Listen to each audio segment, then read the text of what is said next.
Hello friends, welcome to my channel. நம்ம இந்த வீடியோவில் இதை பற்றி பார்க்க போகிறோம் அப்படின்னா ஒரு சூப்பரான ப்ளவுஸ் டிசைன் தான் பார்க்க போகிறோம். வீடியோக்குள்ளே போட்டு முன்னாடி நம்ம சேனலை சப்ஸ்கிரைப் பண்ணிக்கோங்க, பக்கத்தில் இருக்க பெல் ஐக்கனை டச் பண்ணிக்கோங்க. அப்போ நாங்கள் போட்டு பிடிஃபுல்லான ஈஸியான ஒரு வீடியோஸ் எல்லாம் இந்த நோட்டிஃபிகேஷனில் வரும். வாங்க ஃப்ரெண்ட்ஸ், வீடியோக்குள்ளே போகலாம்.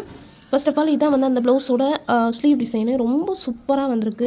குட்டி குட்டியாக ஸ்கேலப் டிசைன் பண்ணி மேலே வந்து ஒரு லைன் ஒர்க் மாதிரி கொடுக்க சொல்லியிருந்தாங்க. ஸோ அதுக்காக வந்து என்ன பண்ணியிருக்கோம் அப்படின்னா, கீழே ஒரு 2 லைனுக்கு சரி த்ரெட்டு, 2 லைனுக்கு சில்க் த்ரெட்டு அந்த சாரியோட கலர் ஓகேவா, அந்த கலரில் வந்து சில்க் த்ரெட்டு கொடுத்து அந்த ஸ்கேலப் டிசைன் கொடுத்துருக்கோம். அதுக்கப்புறமா மேலே 1 லைன் கட் பீடு கொடுத்து அந்த ஒரு ஸ்கேலப் டிசைன் பண்ணியிருக்கோம். அதுக்கு மேலே ஒரு சூப்பராக சுகர் பீடு வச்சு ஒரு டிசைன் கொடுத்துருக்கேன், பார்த்தீங்கன்னாலே தெரியும்.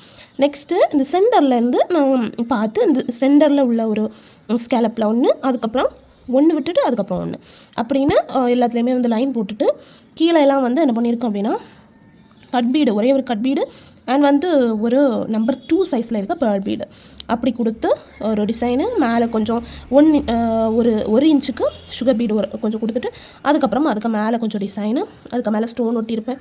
அப்படி வந்து சூப்பராக ஒரு கால்குலேட் பண்ணி ஒரு சூப்பரான ஒரு டிசைன் பண்ணியிருக்கேன். ஸோ நெக்ஸ்ட்டு வந்து அந்த ஸ்கேலப்பில் ஸ்பேஸ் இருக்கும்ல, அந்த இடத்துல ஐ ஷேப்பில் ஃபிட்டிங் ஸ்டோனை ஸ்டிக் பண்ணி அதுக்கு மேலே திலகம் ஷேப்பு கோல்டு கலர் ஸ்டோனை ஸ்டிக் பண்ணியிருக்கேன். ஸோ இப்படி தான் வந்து அந்த டிசைன் பண்ணியிருக்கேன். ரொம்ப சூப்பராக ரொம்ப அழகாக வந்திருக்கு. பார்த்தீங்கன்னாலே தெரியும், 2 ஸ்லீவையுமே நான் இதிலே போட்டு முடிச்சிட்டேன். இந்த மாதிரி குட்டி ஸ்லீவாக இருக்கும்போது இதிலே பண்ணி முடிச்சிட்டிங்கன்னா ரொம்ப ஈஸியாக இருக்கும், ஒரேடியாக பண்ணி முடிச்சிடலாம். ஸோ அதுக்காக இந்த மாதிரி நான் பண்ணியிருக்கேன். நீங்களும் இந்த மாதிரி ட்ரை பண்ணி பாருங்கள். ஓகே ஃப்ரெண்ட்ஸ், இவ்வளோ தான் இந்த வீடியோ பிடிச்சிருந்தா லைக் பண்ணுங்கள், ஷேர் பண்ணுங்கள், கமெண்ட் பண்ணுங்கள். மறக்காமல் நம்ம சேனலை சப்ஸ்கிரைப் பண்ணிக்கோங்க. தேங்க்யூ ஃப்ரெண்ட்ஸ், தேங்க்ஸ் ஃபார் வாட்சிங்.